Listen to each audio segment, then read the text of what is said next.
जय श्री कृष्ण वैष्णव। द्वादश कुंज वार्ता में हमने अगले 2 भाग में यह दर्शन किए कि महाप्रभु जी का गोलोक में भी प्रागट्य हुआ और वहाँ से भूतल में आज्ञा होने के बाद भूतल पर भी प्रागट्य हुआ। और अंतिम भाग में हमने यह दर्शन किया था कि उनके प्रागट्य होते ही संपूर्ण जो चंपारण वन था वो अग्नि की लपटों में जल चुका था और जितने भी जीव थे, पशु पक्षी मनुष्य, सब कुछ अग्नि में जल के उनका अलौकिक धाम में अंगीकार हो चुका था। अब हम आगे दर्शन करते हैं। ता समय 4 दिशा अग्नि की ज्वाला प्रगट भई, सो देख के श्री लक्ष्मण भट्ट जी तो बहुत भयभीत हो गए, महाचिंतातुर हो गए। तभी दामोदर दास जी ने कहा कि लक्ष्मण भट्ट जी, आप मन में चिंता न करिए, आपके पाल में कोई उपद्रव नहीं होगा।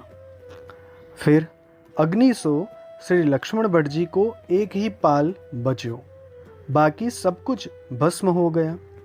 और उसके बाद जो गर्भ प्रकट हुआ था वह जड़ अचेतन हो गया। तब माता इलम्मा गारू जी महाचिंतित होकर रोने लगी। तब दामोदर दास ने माता इलम्मा गारू और श्री लक्ष्मण भट्ट जी को समाधान करी के कहो कि जो तुम कछु काहू बात की चिंता मती करो, तुम्हारे गर्भ को कुछ नहीं होगा, ये विपरीत लीला है। अब तो तुरंत या गर्भ को या ही भूमि में खोद के धरो। तब श्री लक्ष्मण भट्ट जी और माता इलम्मा गारू जी ने कहो, जो यह बात तुम्हारी सांची मानवे में नहीं आवे। काहे ते जो तुम कहो, जो तुम्हारे गर्भ को कसु चिंता नहीं है, सो तो ऐसी जानी परत है जो तुम हमारे समाधान के लिए ऐसे कही के समाधान करो हो। तब दामोदर दास ने फेरी कहो, जो तुम सर्वदा मेरी बात मिथ्या मत करो। या तुम्हारो गर्भ है सो तो साक्षात पूर्ण पुरुषोत्तम ही है, पर इनकी लीला और इच्छा काहू को गम्य नहीं। जो जानी जाए, पर ये हमको तो आज्ञा करत है, कहत है, याते हम जानत है, याते अब तो तुम इनको यहाँ चंपारण में धरी के पाछे तुम और तीर्थ गया वृत्त लो होई के श्री जगन्नाथ राय जी के दर्शन करी के पाछे फेरी के हम सब यहाँ आवेंगे, तब यह गर्भ को कौतुक दिखाऊंगो। ऐसे कही के समझाई के पाछेवा गर्भ को एक छौकर को वृक्ष हतो जो दावानल में बच गयो हतो, वाके नीचे खोदी के वहां पर धर्यो। दामोदर दास ने श्री महाप्रभु जी सो विनती करी, जो महाराजा धीराज, जो कछु आपकी इच्छा दे भयो सो तो अति आनंद भयो, शुभ भयो, पर लोक विरुद्ध है। सो जो को मुवासी और हो कोई जीव यहाँ देखेगो सो कहेगो, जो तुम देखो भाई, यहाँ कोई स्वामी या कोई साधु आए के बसे, जो ऐसी अग्नि को उपद्रव भयो, जो यह सब वन और पशु पक्षी और मनुष्य सब ही एक बार ही में जरी के मरी गए, भस्म भय। ऐसे यात्रिक जीव निंदा करेंगे। तब श्री महाप्रभु जी ने दामोदर दास के ऐसे वचन सुनी के अपनी सुदृष्टि करी के वन सब प्रफुल्लित करो। तब पल्लव पुष्प फल सो घनी घनी शोभा वन की करी, और माया सो कहो, जो तुम इन मुवासी चोरन को ऐसो मोह करी के दिखाओ कि जो स्वामी और संग आए होते तो सभी पाछे फिरी के चले गए, और यहाँ वन में पहले पशु पक्षी हते तैसे ही दिखने लगे। सो माया ने ऐसो मोह करी के उन मुवासीन को दिखायो, जो को स्वामी संग के लोग सभी आए हते, सो इन मुवासीन के मुखिया कही कही के चले, और बनहु अति प्रफुल्लित देखो।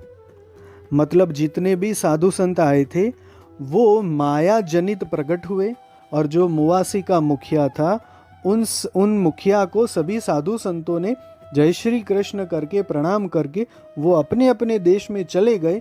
ऐसे वह मुखिया को दर्शन हुए। और बनहु अति प्रफुल्लित देखियो, पशु पक्षी ज्यों के त्यों देखियो।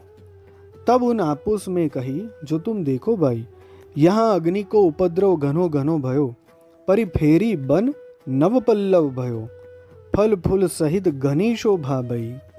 सो ऐसे कोई महापुरुष यहाँ आए बसे, जो जिनकी कृपा दृष्टि सो सब वन की शोभा प्रगट भई। पाछे दामोदर दास ने श्री लक्ष्मण भट्ट जी सो कहो, जो तुम यहाँ ते चलो, अब यहाँ रहवे को काम नहीं है। पाछे श्री लक्ष्मण भट्ट जी और माता इल्लम्मा गारो जी और दामोदर दास आदि चंपारण ते चले। सो उन मुआसीन के मुखिया सो पूछी के कही के चले। सो गया वृत्त गए और श्री जगन्नाथ राय जी दर्शन करी के कछुक दिना यहाँ रही के पाछे बद्रिकाश्रम गए। श्री बद्रिकानाथ जी के दर्शन करी, मथुरा वृंदावन होय के ब्रज की परिक्रमा करी के पाछो फेरी के यहाँ चंपारण में पधारे। पाछे माता इल्लम्मा गारू जी को वह स्थल देखे के विरहताप भयो, तब रोवन लगी और दामोदर दास सो कहो, जो तुम मोको गर्भ धर्यो है सो स्थल दिखाओ, और तुम कहे हते जो तुम्हारे गर्भ को कछु काहू बात की चिंता नहीं, सो तुम मोको दिखाओ। तब दामोदर दास आगे भये और माता इल्लम्मा गारू जी और लक्ष्मण भट्ट जी इनके पाछे। सो थोड़ी किसी दूर जाए के दूरी ते छौकर को वृक्ष दिख्यो। तब दामोदर दास ने कहो, जो यह छौकर को वृक्ष दिसत है, आगे आए के देखियो तो एक अग्निकुंड है और तामे विमल अग्नि है, अंगार धकधके हैं, ताप घनो है। वह अग्नि के बीच सुंदर बालक एक बरस को खेलत है। दामोदर दास ने दूरी ते श्री लक्ष्मण भट्ट जी और माता इल्लम्मा गारू जी को यह दिखायो और कहो, जो यह तुम्हारो बालक है सो तुम जाए के ले लो। तब माता इल्लम्मा गारू जी और श्री लक्ष्मण भट्ट जी तो अग्नि की ज्वाला ते आगे जाए नहीं सके, ताप घनो है, ऐसो विमल अग्नि है ताके भय ते दूर ठाड़े रहे। तब दामोदर दास ने कहो, जो तुम डरपो मती, आगे जाओ, ये तो दूरी ते ताप भय दिसत है, पर समीप जाओ तो शीतल होगो। ऐसो घनो कहो, पर लक्ष्मण भट्ट जी और इल्लम्मा गारू जी आगे जाए सके नहीं, अग्नि के भय ते मारे दूरी लो ठाड़ो भयो। तब दामोदर दास आप आगे जाए के बालक के चरण स्पर्श करो और वह अग्नि के अंगारे पर हाथ धरी राख्यो। भट्ट जी सो कहो और इल्लम्मा गारू जी सो कहो, जो तुम आगे आओ, है तो शीतल। तब श्री लक्ष्मण भट्ट जी इल्लम्मा गारू जी समीप आए के ठाड़े भये, पर कुंड में हाथ नहीं धरे, अग्नि के भय थे। तब बालक ने श्री लक्ष्मण भट्ट जी सो कहो, जो तुम हमको गोद लेओ, तुम माता पिता अरु हम तुम्हारे पुत्र, ऐसे कही। पाछे माता इल्लम्मा गारू जी गोद में बालक लियो, ता पाछे वा दिना चंपारण में ही रहे, वहाँ ही डेरा कियो और अलौकिक उत्सव कियो। देवन ने दुदुम्बी नाद बजायो, पुष्प की वृष्टि भई, अलौकिक भक्त सब ही आए, सामग्री सब सिद्ध करी के लाए। अष्ट सिद्धि नवनिधि सिद्ध चारण भाट गंधर्व अप्सरा सब ही आए, और सुख आनंद भयो, महा महोत्सव भयो। गीत वाजिंत्र नृत्य घनो घनो अलौकिक भयो। श्री लक्ष्मण भट्ट जी ने घनो दान कियो और श्री लक्ष्मण भट्ट जी के घने मनोरथ पूर्ण भये। जैसे श्री कृष्ण अवतार में श्री ठाकुर जी ने नंदराय के सकल मनोरथ पूरे करे और नवनिधि अष्ट सिद्धि ब्रज के घर घर में पूर्ण भई, तैसे ही श्री वल्लभाचार्य जी प्रकट होए के श्री लक्ष्मण भट्ट जी के सकल मनोरथ पूरे और अलौकिक सुख दीनो। सो ऐसी कितनीक बातें और सुख को अनुभव कहवे में नहीं आवे, ऐसे अगणित आनंद भयो। श्री आचार्य जी प्रगट होय के श्री लक्ष्मण भट्ट जी और माता इलम्मा गारू जी को सुख दीनो। यह प्रगट अग्निकुंड ते पधारे सो तो संवत 1535 वैशाख वदी 11 गुरुवार के दिना घटिका 7 पल 4 के समय पधारे। ता पाछे सब उत्सव भयो। सोवे मुआसीन ने देख्यो सुन्यो। सो सब अचरज पाए रहे, पर कछु समझ नाही परी। पाछे दिन 4 उहाँ चंपारण में बिराजे। पाछे उहाँ ते थोड़ेक से दूरे कांकरवार गांव है। यहाँ चौड़ा नगर है और आछी सुबग वस्ती है। तहाँ श्री आचार्य जी महाप्रभु जी 4 जन आए। कछुक समय तहाँ रहे। वहाँ चोरन ने एक चौतरा करी राख्यो है। चंदन पुष्प चढ़ावत है, वन फल चढ़ावत है, दही दूध माखन मिश्री पताशा चढ़ावत है, दही दूध की हाड़ी बड़ी चढ़ावत है और आछे आछे वस्त्र चढ़ावत है, द्रव्य धन चढ़ावत है।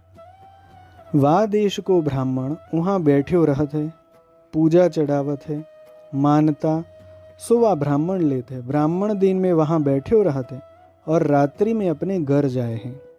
श्री वल्लभ अग्निदेव जी सबन की मानता पूरित करत है। ऐसे यह बात दामोदर दास हरसानी ने श्री गुसाई जी आगे प्रकट करी। जा समय श्री आचार्य महाप्रभु जी पृथ्वी परिक्रमा में पधारे, ता समय दामोदर दास पृथ्वी परिक्रमा में साथे हते। सो अनेक जीव तामसीन को उद्धार चरणन के संबंध ते कियो।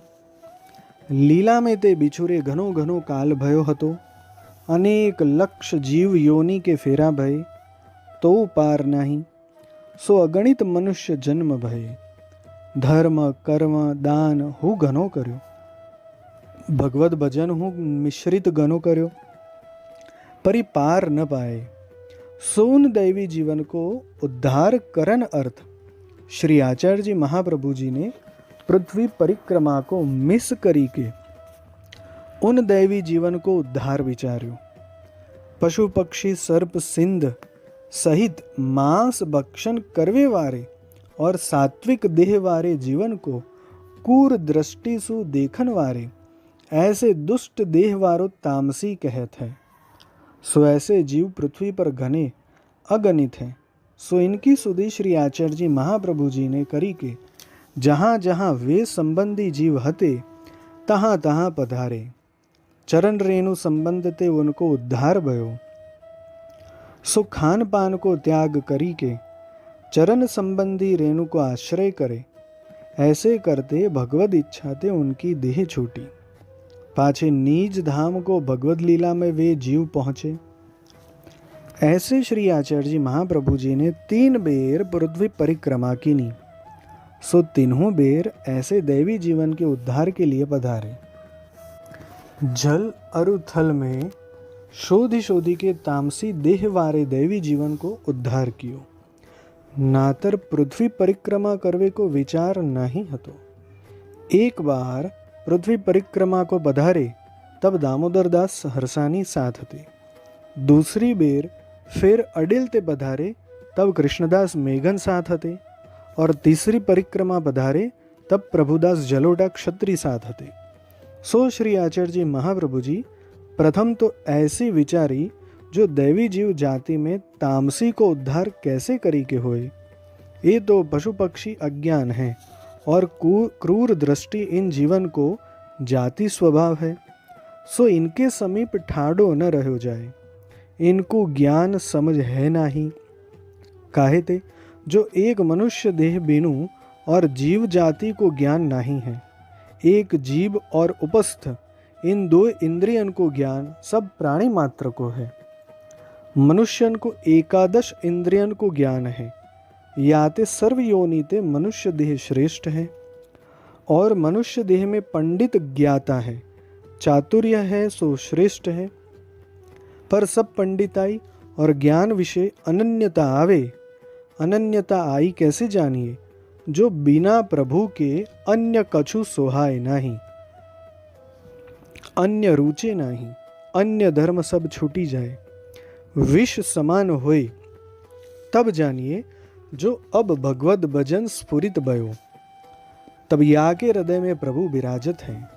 काहे ते प्रभु जी हृदय में विराजे, बिना ऐसी दृढ़ आसक्ति काहू नाही है। ऐसो यहाँ श्री वल्लभाचार्य जी के मार्ग को सिद्धांत है। चतुराई विवेक ज्ञान को भगवत भक्ति सेवा कथा वार्ता कीर्तन यह सब ही करो, सुखेन अनेक जन्म पर्यंत करो। पर मार्ग को सिद्धांत जो पुरुषोत्तम प्राप्ति, सो तो एकाग्र भक्ति बिनु और प्रकार से नाही होय, या में कछु संदेह नाही है। याते श्री महाप्रभु जी को महाचिंता उपजी, चिंतातुर भय।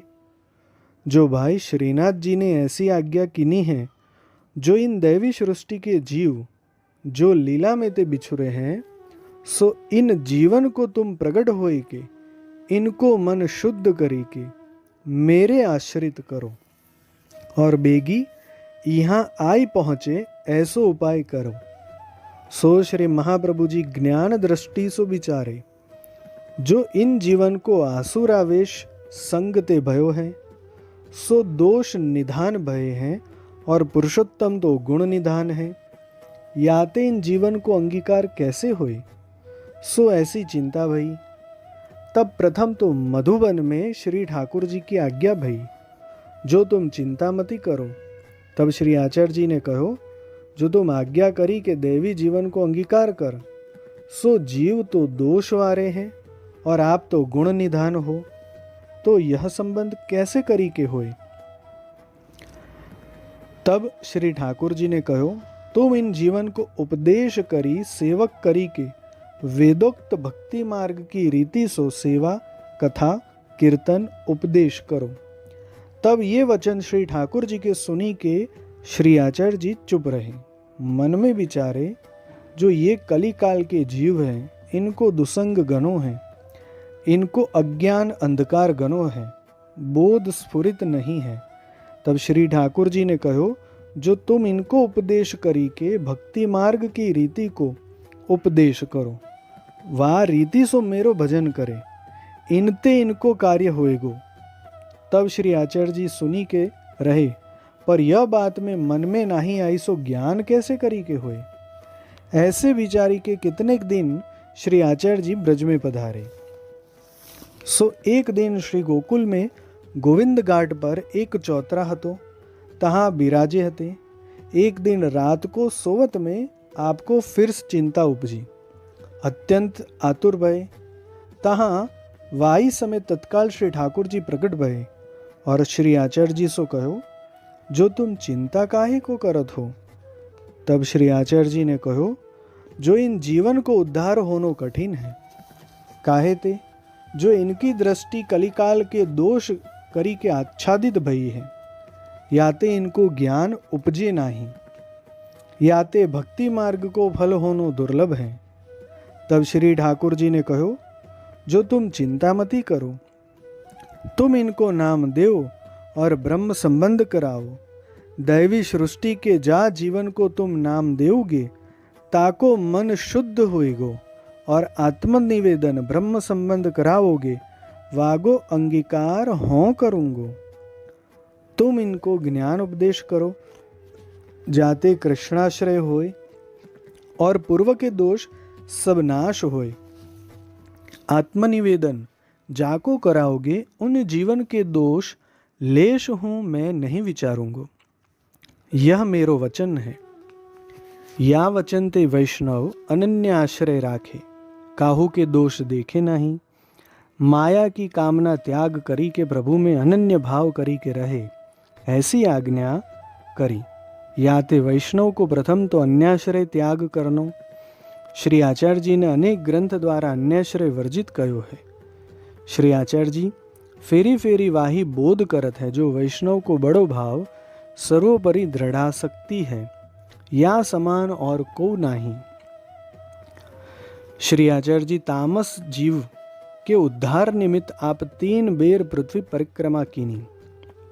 चरण संबंधी रेणु सो अन्योन्य समार्थ धरी के वास स्थल पर चरण स्पर्श करी के रेणु द्वारा माया संबंध को अभाव कियो, पूर्व संबंध को ज्ञान करायो, पुरुषोत्तम को ज्ञान करायो।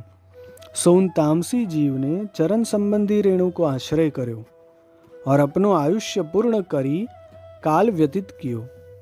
अंत समय में उन जीवन को वहाँ चरण संबंधी रेणु द्वारा भगवद दर्शन प्राप्त भये। पाछे वा दर्शन को वियोग करी के उन जीवन को विरहताप भयो, अत्यंत ताप क्लेश भयो। या ते शरीर में ते धुआं उठ्यो, मुख द्वारा अग्नि की ज्वाला निकसी। सो उन जीवन को भगवद विरह ताप और वा चरण संबंधी रेणु के ताप, सो दोनों ताप एकत्र भये। तब उन जीवन की देह छूटी, देह को संस्कार हु वा दो ताप द्वारा भयो। सो अग्नि प्रगट होए के उनकी देह भस्म हो गई। पाछे उन जीवन के पास 4 दूत श्री आचार्य जी के पधारे। सो उनको 2 ओर ते 2 दूत बाह पकड़ी के ले चले और एक दूत तो आगे चलो, एक दूत पीछे होए के सावधानता से चले। मति को अनेक जन्म संबंधी ऋण बार बार आए के या को सतावे, ताते वह दूत सावधान होए के चले। सो ऐसे विचारी के दूत या जीव को वायु वेग सो लेके जाए। पाछे माया की माइक सृष्टि आसुरी, जीवन की हद मर्यादा। वहां ते कछुक दूर एक खिड़की है, तहां 2 आसपास बड़ी कराड़ है, मानो खाई है। वाह खाई 7 योजन लो आवत है। वाह खाई में घनी उंडी कराड़ खाई है। सो वाह कराड़ को वैभव कछु अद्भुत मोहकारी है। तो वैष्णव, हम यहाँ तक इस भाग में दर्शन करेंगे। अब यहाँ तक की लीला को हम चिंतन मनन द्वारा हृदय में धारण करके दृढ़ करेंगे। और अब यह श्री महाप्रभु जी के 4 दूत जीवात्मा को कैसे भूतल त्याग कर इन दोनों खाइयों को बचा के जीव को द्वादश कुंज के द्वार तक कैसे लेकर जाते हैं, वह हम अगले भाग में दर्शन करेंगे। जय श्री कृष्ण।